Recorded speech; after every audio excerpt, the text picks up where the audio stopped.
E agora, deixemos que a conversa aconteça, que possamos juntos refletir sobre os sentidos do nosso tempo. E uma excelente atividade a todos e todas. Então, boa tarde a todos e todas. É um prazer enorme para a Adulfo e para o Sintete. Essa reunião mesmo entre artistas e a comunidade acadêmica e a comunidade civil. Então, eu vou conduzir algumas perguntas para eles ficarem bem à vontade de responder da maneira que vocês quiserem. E eu separei em blocos temáticos. Então, quem vai responder primeiro? Giovana ou Gregório? Então, o primeiro bloco é comunicação em tempos de crise. Então, é o seguinte, vocês dois têm um longo trabalho de trazer ao debate questões urgentes do nosso tempo. Pensando nisso, nos lembramos de uma analogia do antropólogo Bruno Latour, que fala assim: se você apenas grita fogo, todos saem correndo. É preciso gritar fogo, mas fazer com que as pessoas se mantenham na sala e pensem. Então, em tempos de tantas urgências graves, como que vocês, como comunicadores, fazem a comunicação desses temas sem gerar pânico ou desânimo? Então, em outras palavras, como que vocês engajam, especialmente a juventude, diante de tantas batalhas? Obrigada, Daniela. Oi, gente, boa tarde. É uma felicidade gigante estar aqui. Eu fiquei muito feliz com a apresentação do Ronan, mas ele esqueceu de falar a coisa mais importante, que eu sou araguarina. Tá?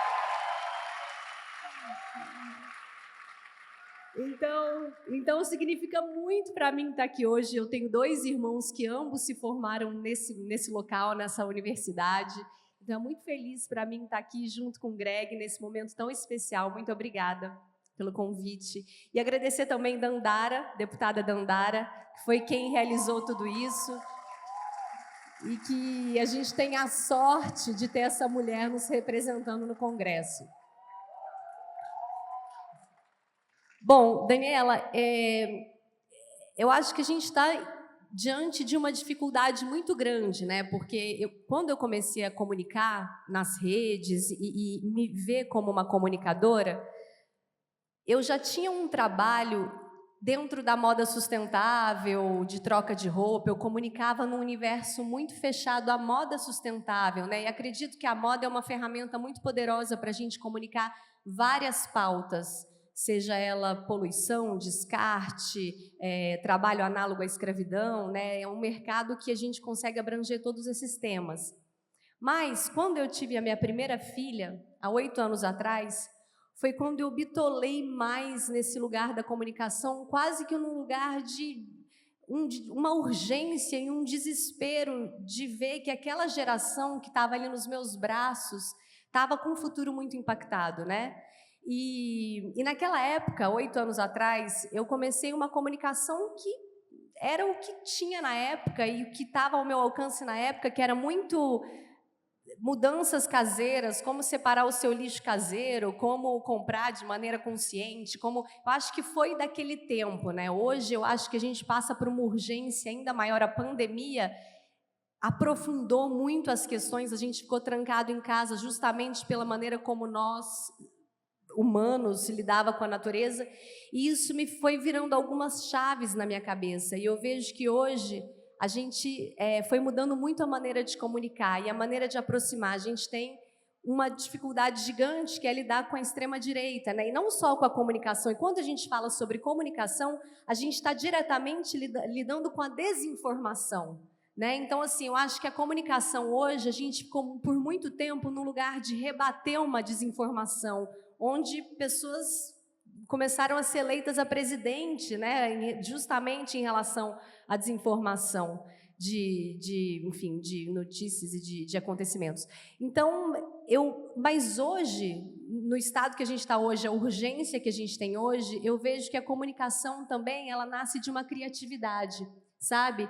É importante a gente pensar em qual é esse lugar onde a gente vai falar sobre temas importantes, onde a gente vai abraçar muita gente, a gente vai furar a bolha com esses temas, onde a gente não vai ser panfletário e nem didático, porque muitas vezes isso também afasta. Então, eu acho que eu não sei se eu tenho, talvez essa seja uma pergunta de milhões, né, para uma resposta de milhões. É muito difícil, eu acho que a gente ainda está aqui num lugar de descobrir qual é essa comunicação engajada, eficiente. Talvez é o que eu faço todos os dias na minha vida, como eu vou fazer alguma coisa pensando que eu vou furar minha bolha, que eu não vou falar só para aqueles que já estão aqui, porque a gente faz parte de uma bolinha, né? Mas o mundo é muito maior que isso aqui. Então, assim, como que a gente vai para além do nosso universo? Então, eu acredito que a arte é uma ferramenta muito poderosa para essa comunicação, o humor, todas as formas de comunicação, né? Que não só aquela mais conteudista que a gente já está acostumada quando a gente abre as redes sociais. Isso daqui também, eu fico muito feliz da gente estar proporcionando esse encontro, porque muitas vezes a gente fica dentro das redes sociais e é muito distante, é muito frio, né? Então, quanto mais a gente puder ter essa comunicação olho no olho, eu acho ela, em tempos atuais, eu acho essa comunicação cada vez mais potente. A gente está aqui hoje dentro de um espaço onde eu acredito que reverbera num outro lugar, chega aí de um outro lugar que se tivesse por uma tela. Então, acho que é uma grande dificuldade, de grande descoberta também, não sei se eu tenho essa resposta, mas eu ainda estou descobrindo ela, talvez, e eu descubro muito com o público, com vocês, com a resposta que vem muito de vocês, e a gente vai construindo isso juntos.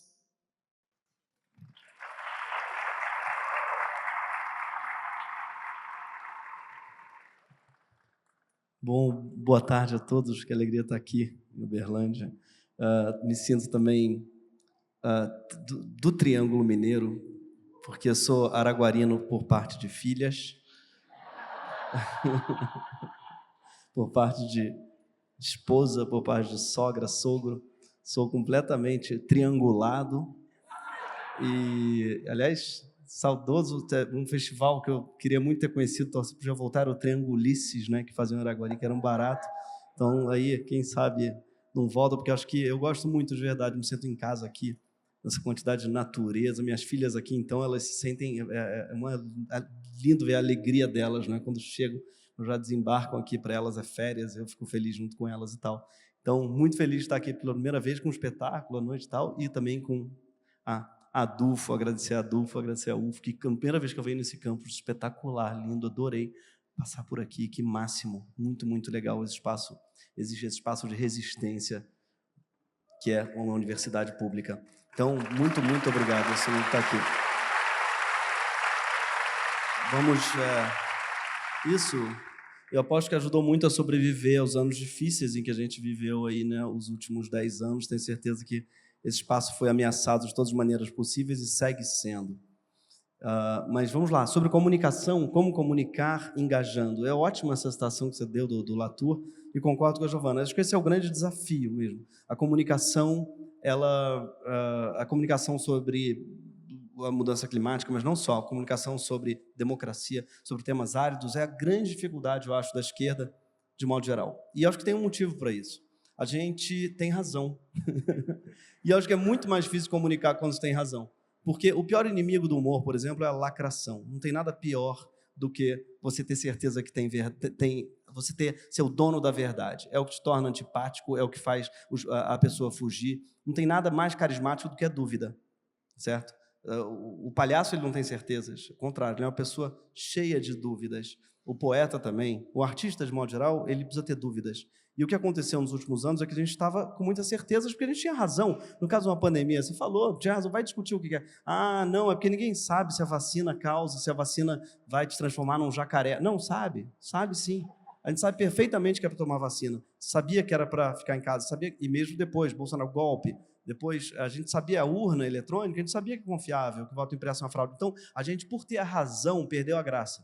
Essa é a verdade. E a gente ficou um pouco dono da verdade, eu tenho a impressão. Isso nos tornou a esquerda um pouco antipática e segue tornando. A gente segue com um desafio que me parece ser assim, como ter razão sem ser o dono da razão. E aqui eu trago um pouco da tecnologia mineira, já que a gente está aqui, porque eu acho que se tem algo que o mineiro sabe fazer, é uma conversa boa. A gente está falando isso no carro até. nossos políticos mais hábeis foram mineiros ao longo de toda a história do Brasil. Estou falando de Tancredo Neves, Ulisses Guimarães, estou falando de pessoas necessariamente de esquerda, não. Estou falando de pessoas que souberam costurar ali direita e esquerda através da conversa. O Otto Lara Rezende dizia isso, o grande intelectual mineiro, dizia que a conversa ela é uma tecnologia muito mineira, a conversa fiada, né? E a conversa é isso. E a boa política se faz com conversa. O meu sogro é uma pessoa que é amiga de gente de extrema direita, não sei como ele consegue, ele é super de esquerda, mas é porque ele é bom de conversa, ele não perde uma conversa, nem um amigo por nada. Então não se afastou de ninguém porque gosta de conversa. E eu acho que a gente tem que ter muito a aprender, eu acho, com essa tecnologia mesmo do papo, da escuta. Porque a pessoa que sabe conversar não é a pessoa que sabe falar coisa interessante, é a pessoa que sabe escutar. E não tem nada pior do que uma pessoa que não escuta. O chato não é a pessoa que fala demais, é a pessoa que não escuta. Ela pode até falar pouco, mas se ele não escuta, ele vira chato, porque ele não tem aquilo, não tem leitura de sala, que é a coisa mais importante para um comunicador no mundo. Uma piada boa é uma piada que é feita para a pessoa certa na hora certa. Por isso, o que o tiozão ele é chato quando faz a piada? Porque ele faz a piada que a sala já ouviu, que todo mundo já ouviu. Então ele vai ficar repetindo uma piada velha. O problema não é a piada em si, é ela ser velha. O problema é as pessoas já terem ouvido. Então ele vai falar para você a mesma piada que ele falou no Natal passado. E o chato, o que faz dele não ter graça, muitas vezes é o fato de ele estar repetindo algo, dele não ter a leitura de sala. Então, para a comunicação funcionar, você precisa entender com quem você está falando e precisa escutar antes de falar. Né? Já dizia outro político mineiro, que era o Marco Maciel, muito hábil também, que dizia que a gente tem dois ouvidos e uma boca porque a gente precisa escutar mais do que fala. Né? E eu acho que essa é outra verdade bem mineira também, que o Brasil precisa lembrar. Isso vale para a política, vale para a arte, vale para o humor. Escutar mais do que falar. Só falar depois de escutar. Eu acho que é algo importante na área da comunicação e é algo que às vezes a gente esquece enquanto esquerda. A gente já vai com a verdade pronta, porque é isso, ter razão às vezes é complicado, é chato e não é muito carismático. Mas a verdade é que tem isso. Não dá para relativizar, de falar, não, a verdade é que todo mundo tem razão igual. Não tem, isso é mentira, pelo amor de Deus. Não tem, não é? Ah, não, porque a urna eletrônica tem gente que gosta e gente que odeia. Não, não é assim que funciona. Ela é segura, ela é prática, foi um grande avanço, sim, ponto. Não vamos debater aqui urna eletrônica e vacina. Sou contra. Mas eu acho que é importante, ao debater urna eletrônica e vacina, ao tentar convencer alguém, não convencer. Aliás, outro problema muito grave que eles têm é a palavra convencimento, que eu acho que ela é um horror. Você não convence ninguém de nada. Ninguém nunca convenceu ninguém de nada na história. Porque convencer é de cima para baixo. O que você faz é mostrar para a pessoa que ela sempre pensou a mesma coisa que você, eu acho. Então você fala assim, quer ver como a gente já concordava? Quer ver como a gente sempre concordou? E a verdade é essa, gente, o povo brasileiro concorda em relação à saúde pública, concorda em relação à educação pública, ele concorda em relação à democracia. Ele foi ludibriado para parecer, para ele se identificar com uma extrema-direita, mas a verdade é que não há uma essência de extrema-direita no Brasil, não há. As pessoas são a favor da universidade pública. Não, é que meu tio, maluco, ele é assim, sempre vão ter os extremistas, mas o grosso do povo brasileiro segue amando e defendendo o SUS com todos os seus problemas, segue amando e defendendo a universidade pública com todos os seus problemas eventuais. Então, eu acho que isso é uma coisa a gente lembrar também quando comunica. É assim, em vez de dizer assim, eu vou te mostrar que a minha opinião é melhor que a sua, dizer assim, eu vou te mostrar como a gente está junto. Acho que isso que é bom lembrar. Tem muito mais coisa que nos une do que nos separa no Brasil. Outros países são rachados ao meio. Você vai ver a Sérvia, a Bósnia, aquilo ali é uma cagada. Porque o tio matou o pai do outro, que matou o quê? E eles estão se odiando. É um país que foi unido muitas vezes por outrem. Então, é um país que é muito mais difícil de costurar do que o nosso. Metade é de uma religião, metade é de outra. Sim, no Brasil não é bem o caso, não, mesmo assim. A gente divide a mesma língua, divide valores, eu acho que muito parecidos, mesmo entre pessoas de direita. Eu acho que ainda há muitas pontes. É muito mais fácil, eu acho, no Brasil, porque a gente ainda é um país com um caldo, a gente é um país que tem o mesmo caldo e os valores parecidos. Então, o que eu sinto é, através da conversa e, sobretudo, da escuta, é muito tranquilo no Brasil a gente ir lembrando as pessoas que nós somos mais parecidos do que diferentes.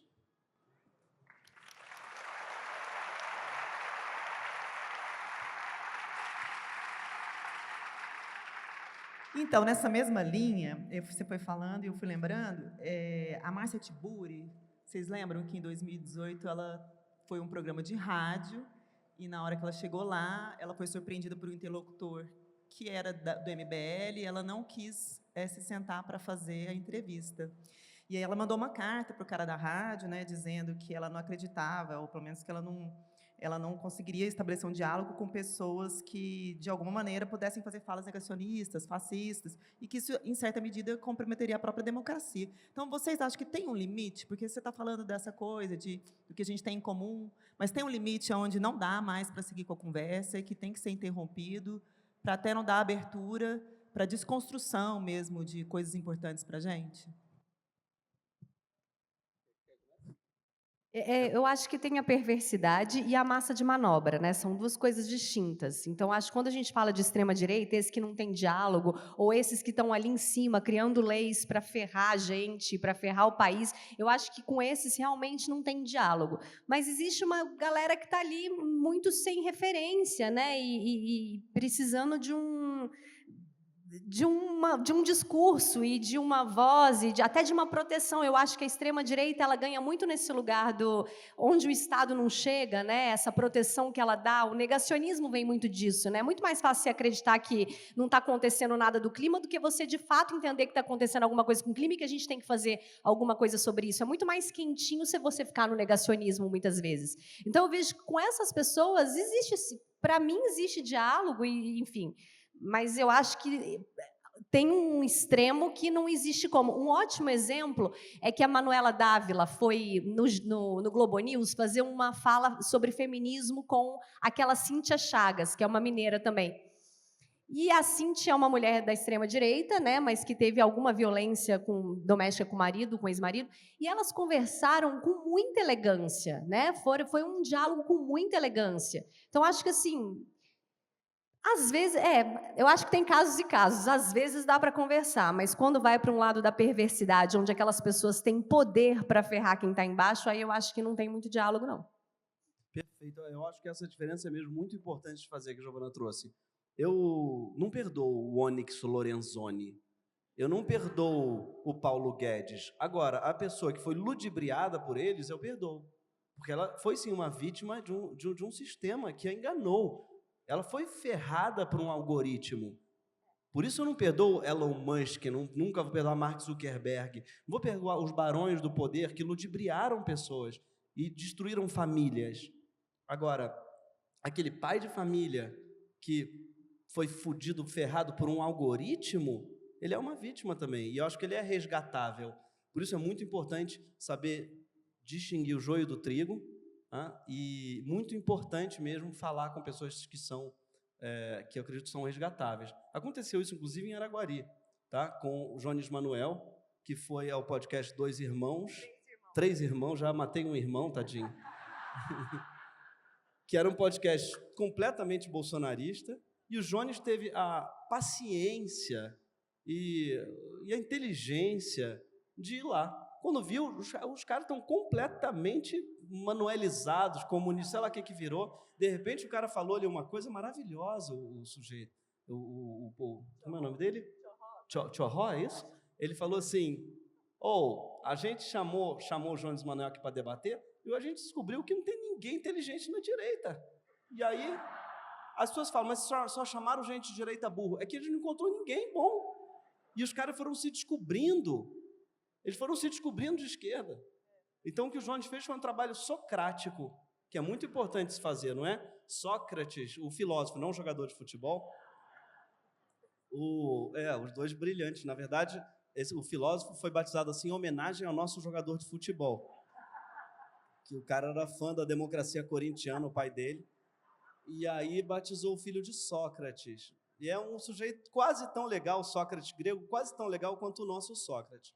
E o Sócrates grego, ele tinha essa tecnologia que era maiêutica. O que é maiêutica? Em grego é parir. O obstetra, ele pare, né? Então ele faz a maiêutica. A palavra vem de parir. Então ele dizia que um bom professor tinha que fazer maiêutica com os alunos. Ele tinha que parir a verdade de dentro dos alunos. Em vez de mostrar a verdade de fora, ele tinha que, como obstetra, fazer o aluno parir a verdade de dentro dele. Então, é isso que um bom professor faz, e foi isso que o Jones fez lá com os dois irmãos. Porque ele fez os caras perceberem que eles estavam muito mais à esquerda do que eles pensavam.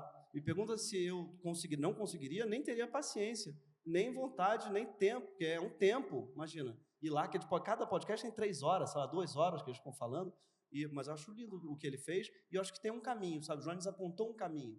Isso, através da escuta e através também de dados. E o que é bonito, sem concessões. Porque, às vezes, o que aconteceu com a extrema-direita também é o seguinte, os caras botaram, eles botaram a opinião deles lá na puta, tem o espectro político, né? Eles foram lá para puta que o pariu, com perdão da palavra, da extrema-direita. Antigamente, a direita era dizer livre mercado. Os caras foram falando assim, não, tem que poder vender o seu órgão. Você tem que poder ter direito a vender órgão, tem gente falando. Você tem que acabar com todas as instituições públicas. Então, eles começaram a surgir esses ANCAP, esses malucos de direita, com representantes, inclusive, no poder, em Brasília. E aí, o que a esquerda fez? Vamos chegar lá perto para falar com eles, vamos deslocar a esquerda também para o centro. E aí, a direita virou um novo centro, porque foi isso que aconteceu. Quando a direita foi para a extrema-direita, se a esquerda for para o centro, o novo centro é a direita. O nosso centro no Brasil foi parar lá na puta que pariu. E a prova disso é que tem gente chamando Luciano Huck de centro. Não é, nunca foi. Então, a gente precisa... Como é que você vai voltar ao centro para o centro? Lembrando que existe uma esquerda radical também. Existe uma esquerda radical. Essa é a única maneira de trazer o centro de volta ao centro do debate. Lembrar e dar voz à esquerda radical. E a gente também lembrar da importância do radicalismo. É fundamental. Se a gente ficar caminhando junto com eles, o novo centro vai estar lá na puta que o pariu. Então, vamos lembrar disso também. Então, acho que foi isso que o Jonas fez também, que é bonito. Muita gente faz. Eu acho que é lembrar de um certo radicalismo, sabe? Não ceder o tempo todo. Você vai só cedendo. Quando você vê, amigo, pronto, eles já ganharam tudo, né? Então, lembrar disso também nas eleições para deputado. Lembrar que eleições de deputado e para senador, eleições legislativas, não é o lugar do pragmatismo. A gente é pragmático no voto executivo, né? Que tem que fazer cálculo. Opa, se eu votar nesse aqui, talvez o outro lado, o MBL, vá para o segundo turno, então vou votar nesse aqui que eu não gosto tanto. É importante fazer cálculo. Agora, no legislativo, não. É o lugar, eu acho, para mim, que eu gosto de um voto radical. Uma pessoa que realmente vai estar lá representando, assim, meu interesse, assim, não só meu, digo, interesses menos defendidos no Congresso. É isso que eu penso no Executivo. Quem que vai estar defendendo os que não têm voz, né? E é muito importante, tem muita gente fazendo esse papel, e aqui temos uma dessas pessoas, que é a Dandara. Um beijo para a Dandara, fazer um merchan. Obrigada. Então, vamos falar um pouquinho, então, de leitura? Você fez uma fala no Calma Urgente, recentemente, acho que você vai lembrar, falando que não existe aprendizado fora do tempo, não existe leitura fora do tempo, a leitura é um processo corporal, emocional que não existe fora do tempo. Você falou isso, Gregório? Uhum. Eu queria um pouquinho que vocês debatessem essa reflexão, pensando assim, como que a gente consegue viver nesse mundo de inteligência artificial, que supostamente vai pensar por nós, e trazer a leitura como esse lugar da radicalidade, da presença, do sentir a leitura pelos nossos corpos. Você que é um escritor, você que é uma atriz, como é que vocês pensam sobre isso? Bom, isso eu aprendo muito com a Giovana, o tempo, assim, e a leitura, porque a gente tem alguns combinados, que é não ter, por exemplo... o espaço do celular é muito importante no nosso trabalho hoje, infelizmente, a gente trabalha muito nele, é o post e tal, mas tentar separar o celular do quarto, da cama, do descanso, sabe? É muito importante. Então, o que a gente faz, por exemplo, é manter espaços livres de algoritmo, livres de celular. Essa pequena, né, a decisão que a gente tem na vida fez com que a gente lesse pra caramba, assim. Então, é meio proibido lá em casa. A gente nunca nem fez uma lei, mas é meio proibido lá em casa o celular na cama, por exemplo, né? Essa coisa de antes de dormir pegar o celular. Pô, você já fica o dia inteiro no celular scrollando e tal. E se você faz isso, obrigatoriamente, você vai ler antes de dormir. Todo dia a gente lê, é um ritual mesmo, antes de dormir, e adormece lendo, é uma delícia, porque é outro tipo de sono que você vai ser embalado por literatura, por histórias ou por reflexões, em vez de ficar naquele algoritmo maldito. Então, essa foi uma das coisas que a Giovana, acho que me ensinou, né, e é meio sagrado lá em casa. Quando você não está lá em casa, eu leio muito menos, talvez, né, e acontece isso. Mas eu acho que esse lugar da leitura, para mim, tem um lugar meio mágico, meio ritualístico. Lá em casa, o Greg, enfim, é essa pessoa que recebe muitos livros, né? Então, quase que um livro por dia, pelo menos, chega lá em casa, né? De alguma editora. E eles ficam lá, e a gente tem estantes, e eles caem na minha mão quando eles têm que cair, quando eu estou precisando daquilo. Recentemente, eu li um que chama Resistir, Descansar é Resistir, de uma psicóloga... Tricia Hersey, E ela fala muito sobre esse lugar do descanso, né? Como o sistema capitalista tem cooptado cada vez mais esse nosso lugar. A gente tem que ficar performando, os nossos corpos viraram ferramentas de trabalho até no momento do descanso, né? O momento do descanso, muitas vezes, a gente está no shopping comprando alguma coisa, a gente não está, de fato, descansando, né? Ou a gente está resolvendo alguma pendência médica. Isso, não vou nem entrar aqui na escala 6:1, porque aí abre uma lacuna, né? Mas eu acho que os livros têm esse lugar de cair nas nossas mãos e de nos fazer crescer enquanto ser humano, né? Ultimamente eu compartilho muito isso com o Greg também, eu tenho caído muitos livros na minha mão sobre futuro e maternidade, por exemplo. É um lugar onde eu acho que a gente tem muito a falar, né? Ou a gente coloca a maternidade num lugar catastrófico, ai meu Deus, como você é idiota de ter filho, porque seu filho não vai ter futuro, ou a gente tem que curtir a vida e o filho vai atrapalhar, ou recentemente no Dia das Mães, não sei, pelo menos o meu algoritmo, eu vi muito esse lugar da mãe exausta, da mãe cansada, da mãe sobrecarregada dos tempos, o que é de fato provocado pelo sistema que a gente vive. Mas a gente precisa criar novas narrativas para esse universo que a gente vive, né? Então, assim, tenho lido muito sobre isso, então acredito que a leitura tem esse lugar da magia, de nos evoluir enquanto seres humanos, sabe? E justamente isso que o Greg falou, nos tira da tecnologia, nos tira do celular. Não sei se eu estou sendo um pouco poliana, mas eu acho que é algo que não vai morrer nunca se a gente deixar a leitura nesse lugar sagrado, né? Perfeito, Hoje em dia todo mundo é regido por algoritmo, né? Não existe nada que não seja. As relações humanas são amorosas, as pessoas se...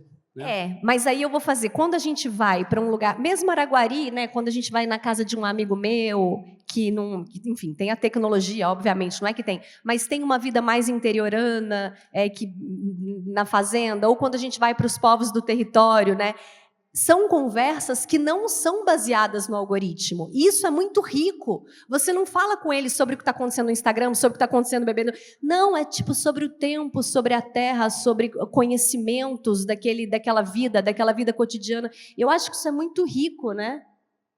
Perfeito, Eu acho que isso me incomoda um pouco hoje em dia, quando as conversas elas são muito governadas pelo algoritmo. E você fica conversando com aquela pessoa que é viciada em celular e tudo ela assim, você viu outro dia que eu postei, fulano postou que tal coisa, aí você viu, e de repente a vida passa a ser um comentário da rede, quando a rede ela era feita para comentar a vida. A gente inverteu o jogo, e de repente nossas conversas analógicas, elas são sobre o virtual, e o analógico passa a ser um simulacro do virtual, quando era para ser o contrário. Então, eu acho que retomar o protagonismo do encontro analógico é fundamental. Por isso é importante estar aqui. E por isso é importante também o teatro, de modo geral, a leitura, essas experiências que são analógicas, são físicas. Eu acho que elas trazem uma paz hoje em dia. É quase meditativo você passar um tempo num lugar que não seja regido pelo algoritmo. Eu acho revolucionário. Tem uma placa bonitinha na porta de uma livraria que eu adoro no Rio, que aqui, Território Livre de Algoritmo, está na porta da livraria da 20. E, realmente, quem escolheu aquele livro estarem ali, naquela posição, foi um ser humano, foi um livreiro, que é um algoritmo humano, né? É uma pessoa que vai botar ali na ordem, justamente, é um não algoritmo. O algoritmo é justamente porque não é humano, né? Ele é uma programação, o algoritmo. Então, o ser humano... retomar o protagonismo das escolhas é algo muito potente, eu acho que vertiginoso. E eu acho que é isso que você vê, por exemplo, numa universidade, por enquanto. E talvez no futuro os cursos sejam escolhidos por IA e sejam ministrados por uma IA. Eu não quero viver nesse mundo, né? Nem você, exatamente. Porque, assim, muitos lugares já estão caminhando para isso, infelizmente. Você já tem cursos, muitas aspas, gerados por IA e tal. Para mim, isso é o oposto de uma educação. E, como eu falei, passa pelo corpo. A educação precisa passar pelo corpo, pela presença física, pelo analógico. Todo mundo tem filho, já viu isso. Cara, fizeram um estudo com uma criança, sabia disso? Na frente de uma tela, vendo uma pessoa falando em russo. Uma professora dando aula de russo por uma tela para uma criança. Botaram a criança lá 1 hora vendo aquela professora, tadinha, durante 1 ano. Sei lá quantas crianças, foi um estudo mesmo para ver o aprendizado, e botaram ela com uma professora, uma pessoa falando, nem uma professora, uma pessoa cuidava dela falando russo com ela, meia horinha por dia. Rapaz, aqui ficava meia horinha por dia com uma pessoa falava um russo perfeito no final do ano, assim, virou uma falando de russo. Aí que fala via tela, não tinha aprendido uma palavra, porque a verdade é que a tela não ensina, não ensina. O que ensina é um humano, não há nada. Não existe a tela. Né? Então, assim, eu acho, desculpem aqui se tiver alguém a favor disso, mas eu acho que o ensino à distância é uma fraude, é uma coisa para, sim, é uma forma de lucrarem mais, porque é muito mais barato. Então, é uma indústria, é mais barato mesmo. Então, é para ter mais lucro na educação. É a única coisa que justifica o EAD. Mesmo todo mundo que já tentou dar aula na pandemia só viu a dificuldade que era. Todo mundo já tentou ter aula na pandemia, viu a dificuldade que a tela é uma mediação terrível, muito difícil mesmo. E é uma tecnologia que vem na frente da coisa. Tem um negócio interessante que é aquela ideia do McLuhan, né, da comunicação, que dizia que o meio é a mensagem. Ou seja, o que ele dizia, vou resumir muito, mas basicamente que o meio no qual você aprende uma coisa é mais importante até do que aquilo que você aprende, por exemplo. Então, melhor do que você ficar vendo 1 hora de Telecurso 2000 pela televisão, é você ficar conversando com uma pessoa mais velha, mesmo que seja sobre qualquer assunto. Você vai aprender mais, porque o meio físico da conversa, ou o meio da leitura, ele já ensina por si só. Então, você está lendo uma história em quadrinho da Marvel, da DC, vai ensinar mais do que você ficar assistindo a uma tela ou scrollando um conteúdo supostamente educativo.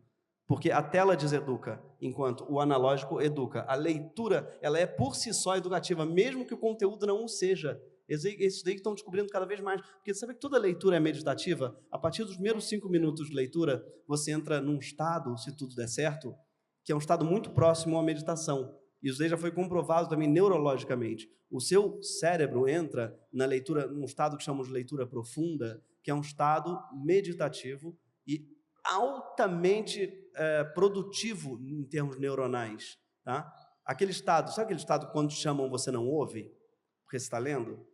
Esse estado é muito parecido com o da meditação profunda, que uma pessoa que faz meditação transcendental, às vezes vai demorar meses para chegar nele. E a leitura te coloca nesse estado, que é um negócio que faz um bem danado, bem terrível para a sua cabeça neuronalmente. Então, eu acho uma pena que as pessoas caiam nessa lábia da tecnologia e tenha cada vez mais tecnologia, com muitas aspas, tá? Porque eu acho que tem maneira de você botar tecnologia na escola. Mas quando falo de tecnologia no ensino em geral, é isso, é um tablet. E eu acho deprimente mesmo que estejam investindo, mas não vem dizer que os tablets muitas vezes são da Multilaser, tá? O que significa? Não é nem a qualidade, é que o dono da Multilaser é o secretário de Educação do Tarcísio. Então, um conflito óbvio, é óbvio que tem um conflito aí. O dono da empresa que fornece o tablet vai trabalhar na Secretaria de Educação para comprar tablet. É assim, é óbvio, não tem nem disfarce, não é nem a mulher do cara, não é nem o filho, enfim. É um dos muitos problemas de você botar tecnologia nas escolas, quando, na verdade, a gente sabe o que precisa. Precisa plano de carreira, precisa investir pesado em infraestrutura, mas não só, no salário de professores e tal, e tal, e tal. Mas é isso, falei demais. Gregório para ministro da Educação, quem apoia? Né? E é bom que você já fez a fala que eu faço no começo com muito mais propriedade, né? No começo é não é para ver vídeo do YouTube, é para ler o livro. Giovana, você lá na peça temporal tem um vídeo de divulgação e tem uma frase nesse vídeo que abre assim: em um mundo onde tudo é urgente, o agora é difícil de habitar. Então, quais são esses dilemas que você entende, e que o Gregório também, que tornam inadiável o hoje? O que para hoje é urgente, que não dá para deixar para depois e que a gente tem que encarar de frente e trazer para essa luta diária? Bom, eu acho que o clima, né, é minha grande pauta. Eu acho que ele é urgente, não dá mais para adiar. E eu entendo que o Brasil é um país que tem muitos problemas muito importantes também, fome, desemprego, democracia. A gente está sempre lutando contra algo, mas o clima talvez é essa pauta mãe, né, de todas as pautas que vêm abaixo, assim. E muitas vezes um tema difícil de encarar mesmo, porque a gente parece que está muito longe, a gente não tem muito o que fazer, mas, na verdade, a gente pode votar e aumentar essa bancada ambientalista aí nesse Congresso. A gente tem eleição já. Então, acho que essa é uma pauta muito importante. A pauta do tempo também, né? Eu acho que cada vez mais a gente está perdendo o nosso tempo pelo sistema, pelo consumo, enfim, pelo capitalismo e tempo de celular. Eu acho que é difícil a gente falar o que deve ser feito e o que não deve ser feito. Eu acho que cada um tem uma realidade, né? Muitas vezes também o celular chega no fim do dia, a gente trabalha muito no celular, mas tem gente que não, e talvez o celular é aquele tempo de descanso no fim do dia. Então, assim, eu acho que é difícil a gente falar qual é a receita certa, mas eu acho que é algo que a gente tem que refletir abrir para reflexão, né, para esse autoconhecimento de como a gente tem que gerir esse nosso tempo, essa nossa presença com as pessoas que a gente ama, nossos filhos. Eu sinto que cada vez mais a gente tem menos tempo, né, para os nossos filhos, para os nossos pais, para as pessoas que a gente ama e que estão ao nosso redor, e que a gente está muito consumido pelo trabalho, pela tecnologia, pelas redes sociais. Então, acho que isso é uma pauta que me custa muito caro hoje em dia também, que é algo que eu investigo muito em mim, assim. Eu estou sempre tentando melhorar. Acho que é isso. Tem mais alguma coisa? Não, eu acho que você falou lindamente, mas é isso mesmo. Tô com a Giovana Neto, tô com o relatora. Para finalizar a minha participação, antes de passar a palavra de volta para o Ronan e as pessoas fazerem as perguntas, a gente é um sindicato de professores e professoras aqui da Universidade Federal de Berlândia, e a gente também é um sindicato dos técnicos e das técnicas, que é o convite que a gente fez para vocês estarem aqui. E a gente quer perguntar para vocês: a rua ainda é um lugar de luta?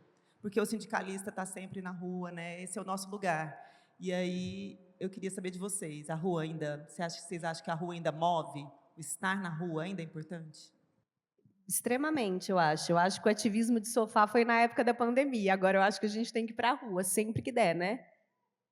Claro, pelo amor de Deus. Eu acho que um dos problemas da esquerda é que ela abandonou as ruas quando ela chegou no poder. Isso aconteceu. Claro que sempre teve, tá? Eu fui às ruas lá, a primeira vez que eu fui às ruas foi em 2003, reforma da Previdência ali, inclusive não deixamos de ir até 2010, mas de modo geral a esquerda no poder, ou o PT no poder, fez com que a gente sentisse que o jogo já estava ganho, muita gente, né? E não estava, como a gente viu depois. Não existe vácuo na política. E a direita ocupou as ruas, roubando, inclusive, termos que sempre foram nossos, como revolta, criaram um site, revoltados online. Isso era caras de direita, como é que pode, né? Revoltados, eles sequestraram palavras da esquerda. Revolta, revoltados, o que tinha também? Vem para a rua, um grupo de direita chamado Vem para a Rua, olha isso, né? E Brasil Livre mesmo, era uma pauta da esquerda, não é? Apesar que eles roubaram, na verdade, era o MPL, que era o movimento do passe livre, que, aliás, é outro movimento fundamental também, né, do passe livre, do tarifa zero. Apartidário, né, até o momento. Era para ser total, mas só a esquerda que abraça. Aí vão lá e sequestraram, inventaram esse MBL. Ou seja, sequestraram todos os nossos significantes, nossas palavras. E um dos nossos significantes principais era a rua. A gente sempre ocupou a rua. E eu acho que a esquerda foi deixando, muitas vezes, a rua, né, para a direita, assim como foi deixando a camisa amarela da seleção, que eu proponho que a gente retome. É uma boa ocasião que a gente está agora, ver algumas pessoas de amarelo, fico feliz da vida, porque ela é nossa, pelo amor de Deus, né? E eu acho que retomar o amarelo, retomar as ruas, e retomar, claro, a ocupação também é algo muito importante. A gente esquece, a gente fala, a esquerda perdeu todas as batalhas, né, nos últimos 10 anos. Primeiro, não perdeu, não vou nem falar do Lula ter ganhado em 22, falando batalhas que a gente ganhou mesmo. A gente ganhou, os secundaristas ganharam a batalha contra o Alckmin, na época que o Alckmin era do mal ali, em 2000. Eles ganharam, a verdade é essa, os secundaristas, a luta dos secundas foi vitoriosa, eles ocuparam as escolas, não demoliram, iam demolir uma parte de escola, o Alckmin ia acabar, não demoliram, os secundas ganharam. Como é que eles ganharam? Ocupando as escolas. A ocupação das escolas foi um dos exemplos de uma luta física, que não é uma luta virtual, uma luta analógica. Então, tudo volta para o analógico, né? Eu acho que as pessoas morrem de medo de ocupação. Por isso que eu acho que, claro que a greve é fundamental, mas eu acho que a greve ela ainda vem mais forte quando ela vem junto com uma ocupação física dos espaços, né? A ocupação ela é muito perigosa, porque ela gera um problema mesmo. A gente ocupou. Aliás, um negócio muito legal que teve no Rio foi o Ocupa Mink, também na época do Mink lá, que o Temer tentou acabar com o Ministério da Cultura, que acabou. A gente ocupou lá o Capanema e foi um negócio espetacular, assim mesmo, tipo, programação cultural, um prédio que acabou dando na revitalização do Capanema, que hoje está reabrindo, um prédio histórico lá no Rio. Enfim, eu acho que os tuitaços geralmente não são muito bem sucedidos. Eu acho que é importante alguma coisa se fazer, óbvio, não estou julgando quem faz, eu mesmo já fiz muitas coisas, mas eu estou um pouco cansado desse tipo de ativismo que sempre pedem, né? Eu, Giovana, a gente está sempre fazendo vídeo com uma placa, vídeo selfie pedindo adesão a uma causa. Isso eu sinto que não funciona tão bem. Um pouco porque ele é vertical, um pouco porque ele é dizendo assim, nós artistas que somos donos da verdade, sabemos o que é melhor para você. Venha, sabe? Isso eu não acho tão eficiente mesmo. Essa cultura do vídeo selfie, que muitas vezes é um ativismo também narcísico, de uma pessoa se mostrando gato, eu acho muito mais interessante uma cultura do protesto analógico, que é bora para o espaço. Uma coisa que aconteceu bonita, por exemplo, no Rio de Janeiro, foi que teve uma ocupação, durou pouco, claro, mas assim foi muito importante, um movimento muito grande das pessoas irem, por exemplo, ao espaço na chacina da Penha. Mataram, sei lá quantos jovens. Claro que os vídeos, todo mundo que postou era importante, mas para mim, por exemplo, foi muito importante ir para lá e ver aquelas pessoas, ver aquelas mães, abraçá-las, ver as pessoas, as crianças que tinham visto pessoas morrendo. Você abraçar e estar presente no local faz uma diferença gigantesca, a presença física. Gigante. Você ouvir, você entender, você filmar, claro, mas você, sobretudo, estar lá. Então, eu acho que não tem nada mais importante na política do que a gente colocar os nossos corpos nos espaços, né? Claro que a internet ela pode ser uma ferramenta também política, mas eu ainda acredito muito no corpo a corpo, no mano a mano, e vejo muita gente fazendo isso muito bem. Tanto é que os nossos movimentos mais fortes são muito analógicos, eu acho, né, no Brasil ainda. É o MST, é o MTST, né, são os movimentos de moradia, os movimentos de terra, são movimentos que ocupam com os corpos mesmo. E vamos lembrar que, cara, isso deu uma revelação que teve sobre a morte da Marielle. Eu acreditava que a Marielle tinha sido morta muito por uma extrema-direita que se incomodava com a presença dela crescente, pujante, então achava que era um bolsonarismo mais ideológico que a tinha matado. Era também. Mas o que se viu com os brasão e tal, que é o que parece não, estou falando isso só por motivos jurídicos, tá? Foram os mandantes do assassinato. O que se vê é que ela era um perigo real para eles. Ela estava botando o corpo dela na frente de um projeto imobiliário assassino que eles vêm fazendo no Rio há muito tempo, que é a grilagem da Zona Oeste do Rio de Janeiro inteiro, com pele da grilagem e tal. Quando ela se colocou na frente do pele da grilagem, ela falou assim, isso não vai acontecer, foi aí que ela foi assassinada. Então, Marielle está se vendo, e se provou cada vez mais, que ela foi assassinada não porque ela representava um perigo ideológico, mas um perigo real, porque ela tinha botado o seu corpo como um entrave para o avanço da milícia na Zona Oeste do Rio de Janeiro, e por isso foi assassinada. Então, o que a gente vê é que isso, a prova, é isso que ainda incomoda muito a presença física, muito mais do que a virtual. Eu acho que não há nada mais eficiente na política do que essa presença. Eu queria...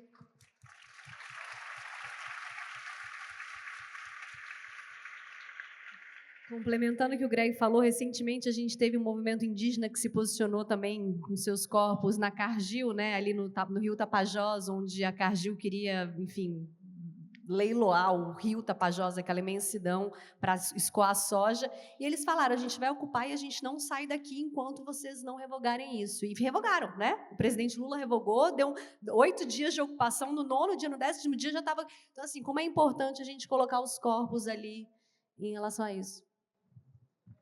Obrigada, Ronan. Bom, eu queria dizer que eu sou fã do trabalho de vocês, né? O Tempo Virou, o Porta, enfim, os livros do Gregório. E queria parabenizar, então, pela arte multidimensional de vocês, né? E a minha pergunta é bem simples e tranquila de responder. Qual o lugar do humor na construção de uma vida plenamente democrática? É um prazer estar aqui. Meu nome é Mariane Melazo, Hoje eu represento a Associação de Pós-Graduandos da Universidade Federal de Uberlândia. Eu sou diretora de mulheres.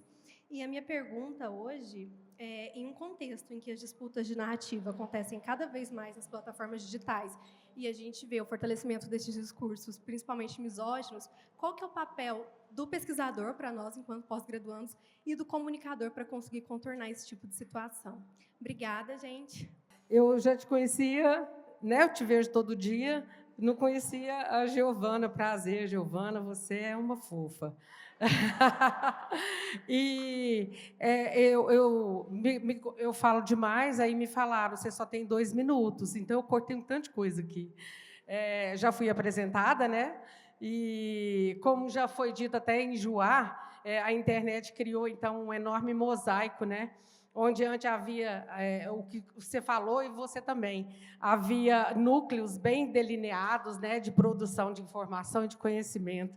A comunicação, assim, deixou de ter um formato vertical e de se organizar e se organizou mais horizontalmente, né? O modelo do tipo um para todos, né, tende ao modelo do tipo todos para todos. A boa notícia é que o acesso à informação e ao conhecimento estão mais democráticos e, assim, todos nós tornaríamos criadores e beneficiários desses 2 bens simbólicos. Agora, a outra face é que a informação e o conhecimento podem ser manipulados. E, principalmente, porque vivemos desde sempre num mundo cheio de mistificação e um mundo cheio de demônios. O que há de tão assustador nesse universo digital da desinformação e das mentiras, que também possuem máscara de verdade? Acreditamos, então, que possamos intuir que a mentira e a falsificação são usadas como método. A mistificação passa a ser utilizada sistemática e conscientemente como arma para confundir e dissolver os limites que separam a verdade da mentira, o justo do injusto e o ético do criminoso. Então, hoje, a gente está vivendo essa crise profunda do capitalismo e do imperialismo, que recorre à violência de toda ordem para a gente sobreviver, e a extrema-direita é a expressão política dessa violência. A extrema-direita, para se firmar nas estruturas de dominação em crise, se levanta contra as conquistas da civilização.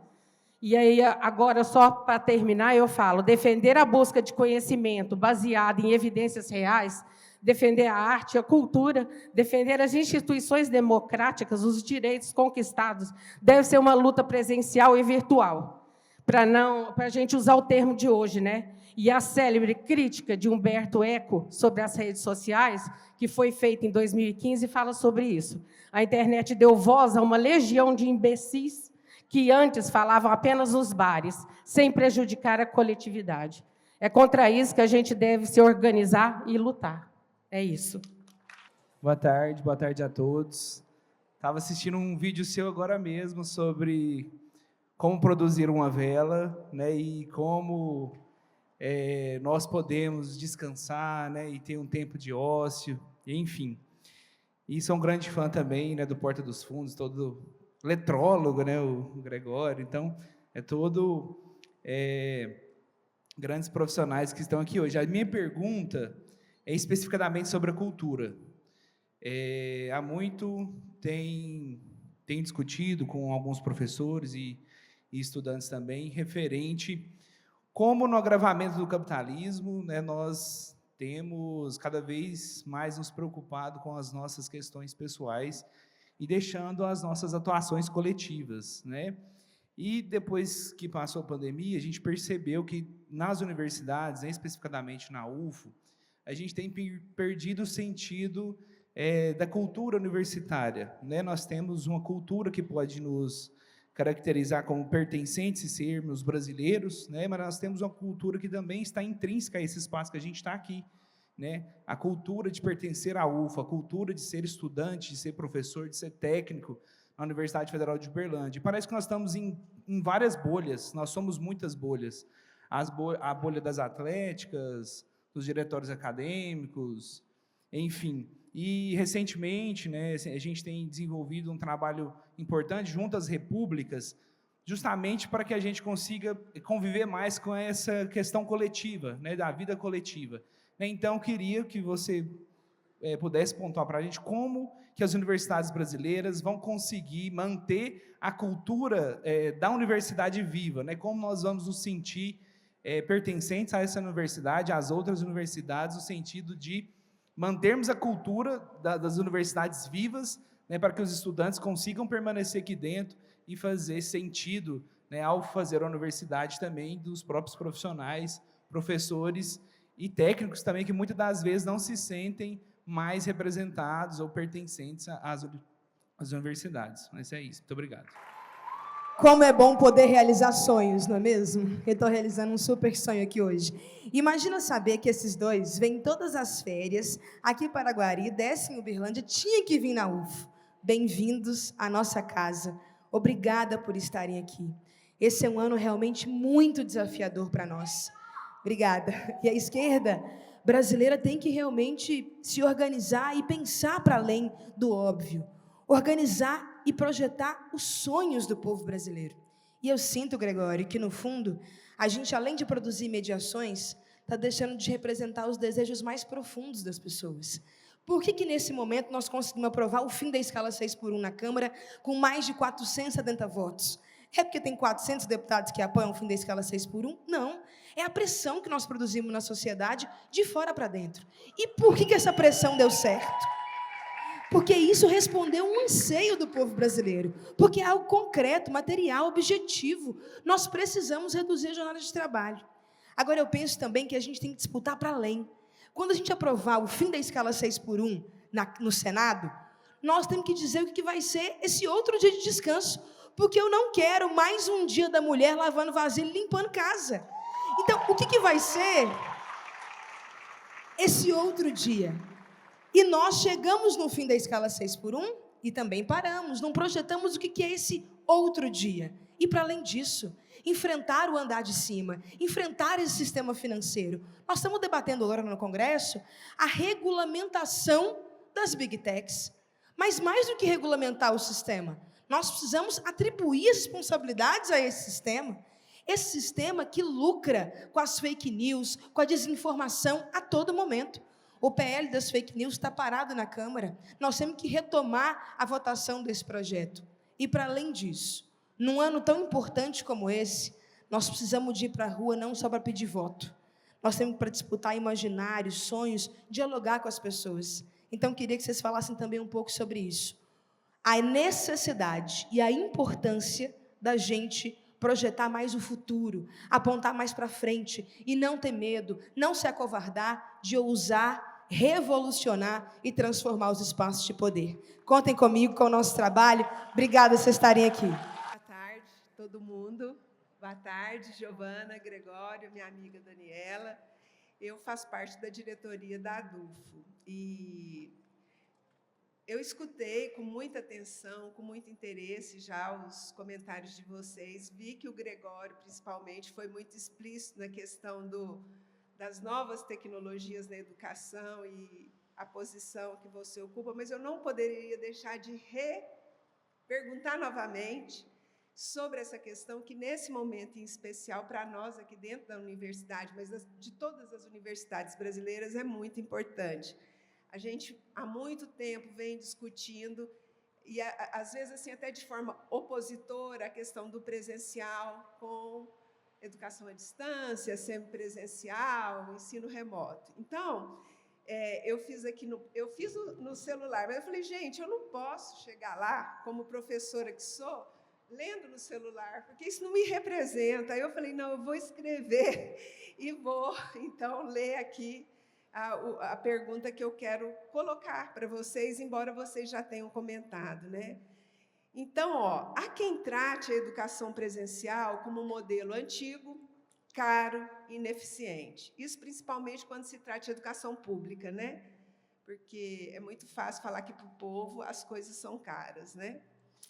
E que poderia ser substituído por tecnologias digitais, seja em formato de EAD, no ensino semipresencial, e aí tem muitos termos aí, síncrono, assíncrono.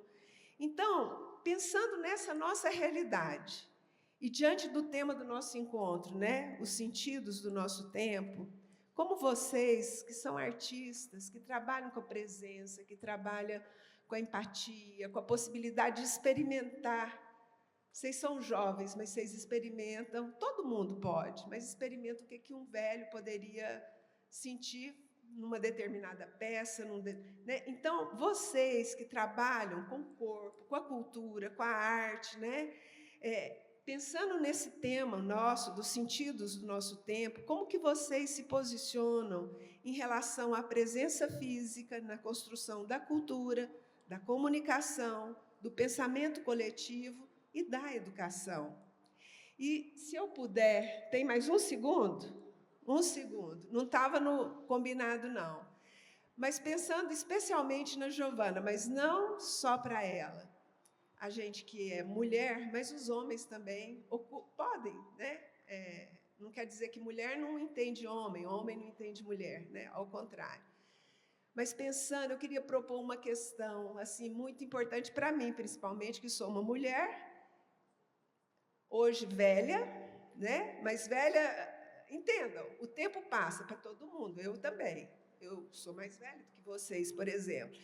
Como é que a gente pode pensar nessa oposição? Nós vivemos tempos de oposição, juventude e, sei lá, velhice.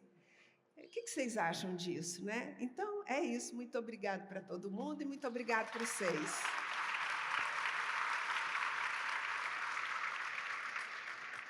Agradecemos a todas as representantes, todos os representantes pelas questões colocadas. Essas perguntas, elas revelam diferentes olhares e experiências e ampliam ainda mais os horizontes dessa conversa.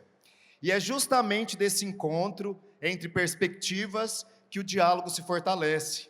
Então, eu convido agora, mais uma vez, né, a Giovana Nader e o Gregório do Vivier para suas considerações finais, contemplando o conjunto das questões, das falas feitas e que nós acabamos de ouvir.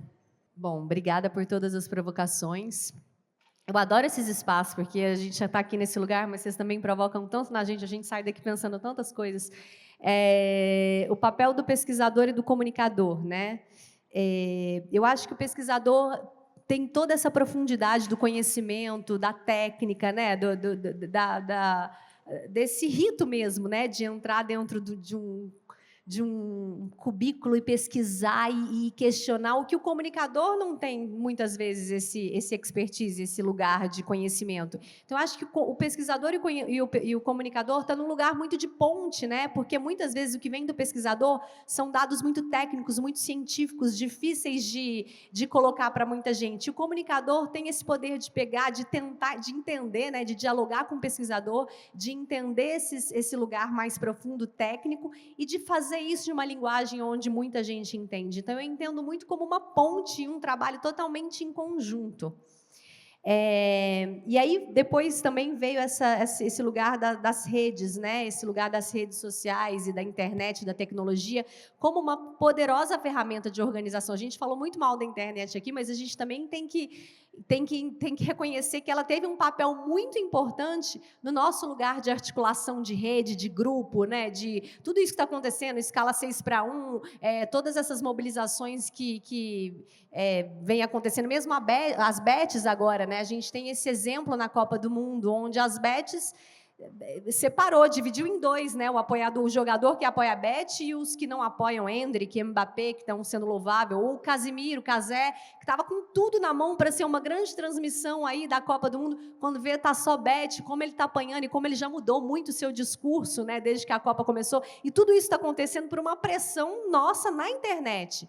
Então, também acredito, volto a dizer, esse lugar da ponte, né? Das redes e desse lugar físico que a gente está aqui. Eu acho que são os tempos atuais, e não adianta a gente brigar com eles, a gente, por mais, enfim, a gente entender como trabalhar com isso tudo e não ficar com a nossa saúde mental debilitada a partir disso, né? Então, é fortalecer o nosso espírito, a nossa alma, para que a gente possa trabalhar dentro da internet com as redes e usar o que elas têm de melhor. E aí vem muito desse lugar também, eu não sei por que eu notei isso aqui, alguma pergunta sair desse lugar de defesa, né? E eu acho que a esquerda muitas vezes ficou nesse lugar de defender. Era tão absurdo as fake news que vinham, né? Desde a pandemia. Foi na pandemia, na verdade, que eu tive noção do buraco que a gente estava, porque até então não tinha muita noção. Quando veio essa coisa de vacina que vira jacaré, né, não tome o remédio, ivermectina, não sei o quê, eu falei, gente, que buraco é esse que a gente está? E desde então eu sinto que a gente está rebatendo, né? Me lembrou muito quando teve a Prefeitura de São Paulo, Boulos e Marçal. Boulos é maravilhoso, que seria um sonho ter esse cara como prefeito de São Paulo, mas muito tempo ele ficou rebatendo as atrocidades que o Marçal falava. Então, eu acho que a gente também tem que sair desse lugar de rebater e criar novas narrativas, né? Que narrativa para deixar eles rebaterem essas narrativas nossas. E aí eu quero falar uma coisa que já falou muito aqui, mas que eu esqueci de falar, que o Greg falou também da camiseta e da rua, que a gente falou. Eu acho que esse lugar da família, né? A direita pegou, uma extrema-direita pegou esse lugar da família para eles. E quando isso aconteceu? Acho que a família é algo que deveria ser de todos nós e também da esquerda. Então, para a gente voltar para esse lugar da família também, é nosso discurso, é nosso lugar. Bom, esse lugar também da universidade como cultura de pertencimento, eu acho extremamente importante a gente criar esse lugar de espaço de acolhimento, né? E eu acho que a arte, a cultura traz muito isso. E acredito que aqui também tem oposições, como em todos os lugares hoje, mas eu acho que quando a gente coloca arte, cultura, esporte, acaba que vira esses espaços de acolhimento onde a gente sai do certo, errado, do dito, não dito, e a gente vira nessa bolha, onde existem várias bolhas, mas essas esferas se encontram em alguns lugares. E aí a Dandara trouxe essa provocação da necessidade de projetar futuro. E aí eu quero focar nos sonhos, né? A gente o sistema nos tirou esse direito de sonhar. A gente está sempre trabalhando para o logo amanhã, para o amanhã mesmo, né? A gente acorda pensando no dia seguinte, nas contas e não sei o quê, no trabalho, na demanda. Então, que a gente retome para nós, enquanto sociedade, esse direito de sonhar, que eu acho que isso é caro para a gente, né? E está cada vez mais longe. E quando a gente é criança, a gente sonha muito, né? E isso vai ficando cada vez mais longe conforme a gente vai crescendo, a gente vai só respondendo às demandas do sistema. E aí, para fechar, veio essa provocação maravilhosa desse lugar da mulher, do feminino. E aí é algo que, para mim, é muito importante, gente. Enfim, a gente está aqui nesse buraco do sistema, do capitalismo, muito pelo patriarcado, uma construção do patriarcado, né? Onde, enfim, há muito tempo a mulher foi colocada, e foi um projeto de sistema onde a mulher foi colocada nesse lugar de gestar, parir e tirado, né? Mesmo quando a gente olha para a agroecologia, eram as mulheres que detinham esses quintais agroecológicos. E quando veio a Revolução Verde e todo esse maquinário, disseram que aquilo não era lugar de mulher, e a mulher foi colocada para dentro de casa e entraram os homens e as máquinas, e aí a monocultura, o agrotóxico, o desmatamento, e aí vai esse buraco que a gente está. Então, eu acredito muito na revolução pelo feminino, sabe? Eu acho que não estou aqui dizendo também que homem contra mulher, se você falou muito bem, não é sua posição, é os homens entenderem esse lugar, e a gente não vai fazer essa luta sozinha, a gente precisa do olhar deles, a gente precisa que eles cedam esse lugar para as mulheres, a gente precisa deles lutando em conjunto com a gente, porque eu acredito que o feminino é tão poderoso para a gente chegar no futuro que a gente quer sonhar, né? A gente tem esse lugar, e aí vou trazer, sim, a intuição, esse lugar da natureza feminina, de plantar, de parir, de gestar. Eu acho que isso tudo pode ser usado num lugar tão exponencial quando a gente constrói uma sociedade, e ainda tão invisibilizado. A gente tem a todo momento que gritar, todas nós mulheres, em menor ou maior grau, em diferentes situações, a gente sabe muito bem quando o patriarcado vem, né? Desce quadrado aqui, né? E a gente fala, ui...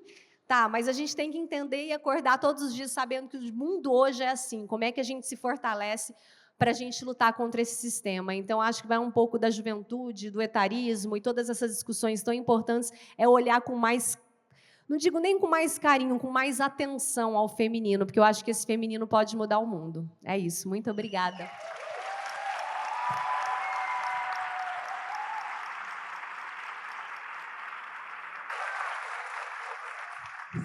Bom, até é difícil eu continuar depois disso, dessa fala linda. Concordo totalmente. E tentar responder um por um, porque eu tenho que ir já para a peça, inclusive, vou ter que sair meio correndo. Mas o Floresvaldo falou da importância do humor, né, Floresvaldo? Acho que é fundamental que o humor ele tem uma função pedagógica muito grande, porque o humor aproxima.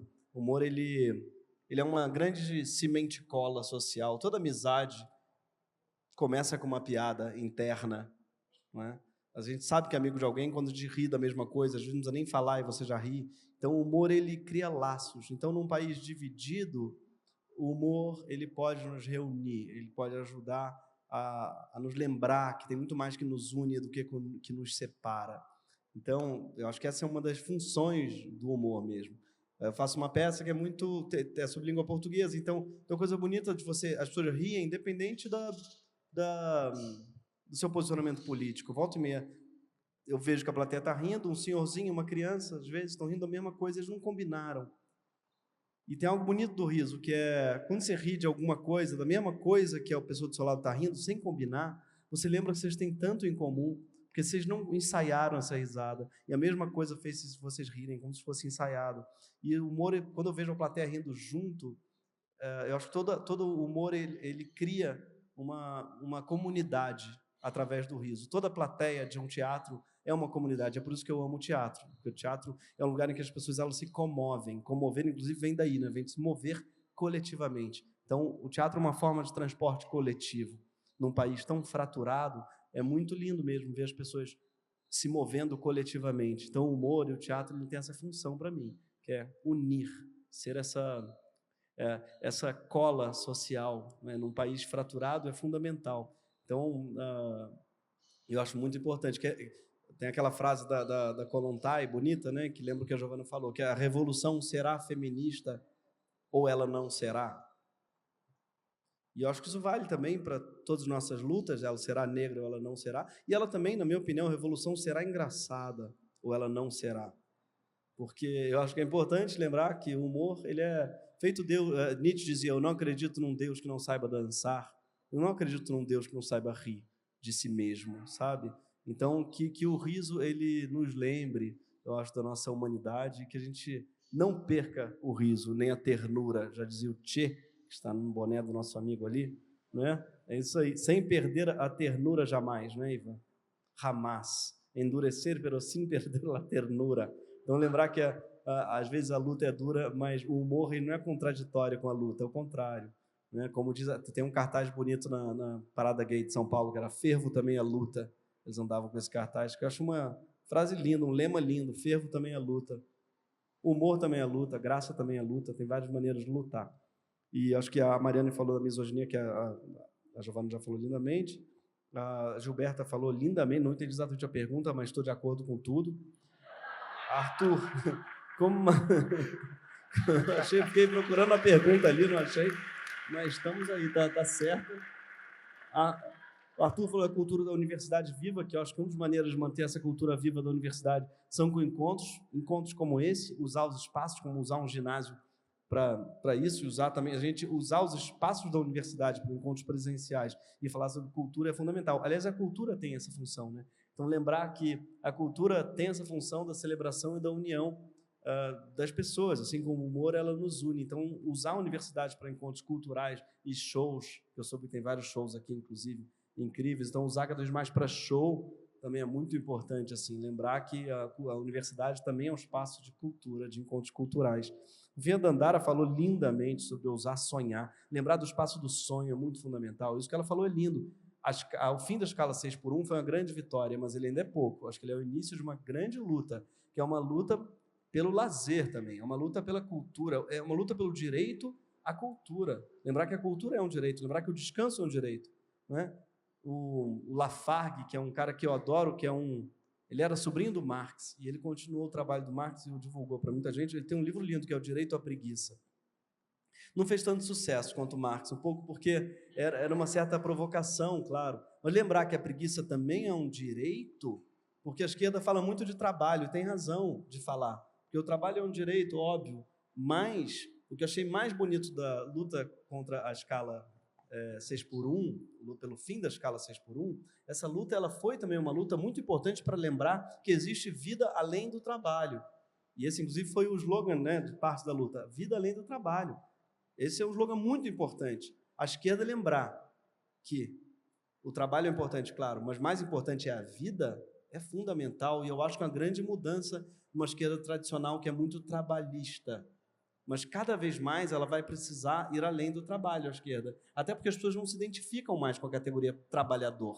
Cada vez mais elas se dizem empreendedoras, elas se dizem, não é, mesmo que não sejam, mesmo que estão trabalhando para o Uber, mas não se entendem como trabalhadores. É uma outra forma de se entender no mundo. E realmente, se você vincula todo o direito ao trabalho, você vai perder toda uma população que ou está desempregada, ou está precarizada, ou está liberal, um profissional liberal que não quer vínculo trabalhista. Então, como é que ela vai ter direito se ela não quer vínculo? Então, eu acho muito importante que a gente lembre que existe um direito de existir. Existe um direito de você estar... Só por existir como ser humano, você tem direitos, independente do trabalho.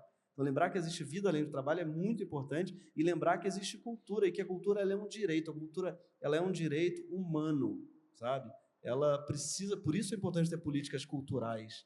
Inclusive, no Brasil, a gente é um país que tem uma pujança cultural gigantesca. A cultura emprega a gente pra cacete. A cultura emprega mais que o setor automobilístico. Muito mais. Só que não tem as mesmas isenções, não tem a mesma facilidade do que todos os setores. A cultura ela é uma pujança nesse país.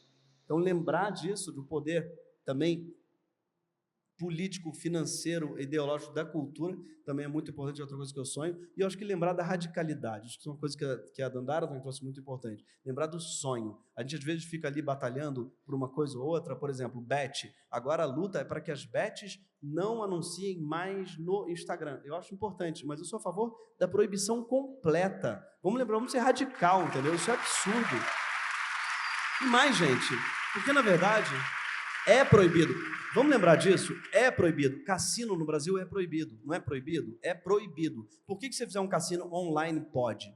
Não pode. É uma brecha na lei que acharam, inclusive no governo Temer, foi um dos serviços do governo Temer, que é permitir que se exerça algo que no Brasil é crime, mas que na internet não é. E é isso que as bets fazem. Todas estão em paraísos fiscais. É um negócio que tira bilhões do povo brasileiro, não só destrói a família individualmente, destrói o PIB nacionalmente. São bilhões de reais que saem do Brasil e vão para paraísos fiscais, destruindo pessoas, famílias, trabalhos, pais, casamentos, tudo mesmo. É um câncer no país hoje. Então, sou a favor de uma certa radicalidade. Então, a proibição total da bet é a tarifa zero para transporte coletivo, é a gente ter uma política muito mais ousada do que a gente tem hoje, que eu acho que é possível. É creche. Pensar a creche como um direito, não só a escola a partir de 6 anos, a creche mesmo, sabe? A partir de 1 ano, deveria ser um direito humano, sim, inalienável, o direito à creche, a licença paternidade, assim, igualitária, com 6 meses de licença paternidade. A gente hoje está com 15 dias, uma semana, depois vai ser 15, vai chegar a 30. Por que não é igual? Tem que ser igual. A gente está falando a gente não luta mesmo por equidade. Por que a licença paternidade não é igual? Tem que ser igual. A partir do momento que a gente diz que não é igual, porque o homem também não trabalha tanto, deveria. Porque o homem não amamenta, mas deveria fazer todo o resto. Deveria fazer o dobro para a mulher poder amamentar. Então, é importante, isso aí só vai acontecer se tiver uma licença paternidade igual, equitativa. Então, mas a gente tem que parar de sonhar com pouco. Não, é que 15 dias já é mais do que era antes, que era 3 dias. Foda-se o que era antes, desculpem o termo. A gente precisa sonhar, a gente precisa apresentar o sonho. E aí, essa é uma estratégia que a extrema-direita usou. Mira lá que a gente vai chegar na metade. E a metade da extrema-direita virou a direita. A gente precisa também mirar lá, vamos mirar mesmo, vamos mirar no que a gente sonha. E eu sonho com isso, tarifa zero total para transporte, licença paternidade de 6 meses. Vamos aí, vai dizendo quais são os sonhos. Vamos lembrar dos nossos sonhos, porque eles foram todos esquecidos. Isso é muito importante, lembrar deles e pautar o sonho. Porque eu acho que a gente deixou de sonhar, inclusive literalmente, tá? A gente lembra menos dos nossos sonhos porque dorme no celular, acorda no celular. A gente acorda, vê o celular, esqueceu dos sonhos. Então, até o sonho literal a gente não lembra. Eu não estou falando só do sonho literal, eu estou falando do sonho também na política. A gente deixou de ter sonho, deixou de ter utopia. Com o chamado fim da história, com muitas aspas nos anos 90, deixou-se de sonhar com outra coisa que não o capitalismo e passaram a equivaler o capitalismo a uma realidade. vamos dizer aquela frase do Zizek, passou a ser mais fácil imaginar o fim do mundo do que o fim do capitalismo. E a gente deixou de sonhar com outros modelos. E isso aí eu acho que é o grande problema do mundo hoje. Eles venceram no sonho, eles conseguiram fazer com que a gente deixasse de sonhar. Mas o sonho existe, e não só ele existe, como ele é praticado. As minhas utopias, todas elas existem, e elas estão sendo praticadas no Brasil hoje. O MST é uma utopia mesmo, e ele funciona. Tá? Mesmo, e a gente está falando de coisas que são utópicas. Mas não existe. Existe, está funcionando, com escolas maravilhosas, sabe, dentro do MST. A gente tem, por exemplo, na cultura, os SESCs de São Paulo são um negócio, assim, escandinavo. Não, mas isso só funciona, está funcionando em São Paulo. Por que não funciona no Rio? Aqui eu não sei como é que é. No Rio não existe uma rede muito pobre, mas tem dinheiro, por que não funciona igual? Por que não a gente não... Então, a gente pegar exemplos do que funciona no Brasil, das utopias que já existem no Brasil, porque são muitas. Porque a tecnologia não pode ficar servida. O Estado não sabe prover tecnologia. A gente tem no Brasil um Estado muito tecnológico. Vamos lembrar disso? A gente fala mal, e respondendo agora a Mirth, a tecnologia, às vezes, eu não demonizo a tecnologia, pelo amor de Deus. O que a gente tem no Brasil, inclusive tecnologia a favor do Estado, é de primeira. Tá? É o Pix, que estão tentando cancelar, que é uma tecnologia sofisticadíssima, que é nossa. Tá? É a urna eletrônica, que é outra coisa tecnológica que a gente tem, que não falha, que nunca deu problema e que humilha qualquer eleição no mundo inteiro, dos Estados Unidos a qualquer lugar do mundo, demora um mês, às vezes, para saber quem ganhou a eleição, a gente sabe uma hora depois. Isso é Brasil, é o Conect SUS, é o GovBR, tudo são coisas brasileiras que humilham qualquer tecnologia. Então, assim, verdade. O norte-americano, que se acha tecnológico, Vale do Silício e tal, eles, para fazer um imposto de renda, tem que mandar uma carta, entendeu? É uma vergonha, é mesmo uma coisa jurássica. Eles não sabem o que é uma urna eletrônica, aquele povo que se acha, mas o Vale do Silício, porque lá a tecnologia, ela serve a pouco, serve a 2, a 3. O Estado não tem acesso à tecnologia, o povo não se beneficia da tecnologia norte-americana, o brasileiro muito mais, porque a gente tem, e deveria ter muito mais, o controle civil da tecnologia, e é isso que é outro sonho também possível. Já falei pra caramba e eu tenho que fazer a peça. Mas é isso, gente, já falei muito, muito obrigado e até breve, até já. Desculpa.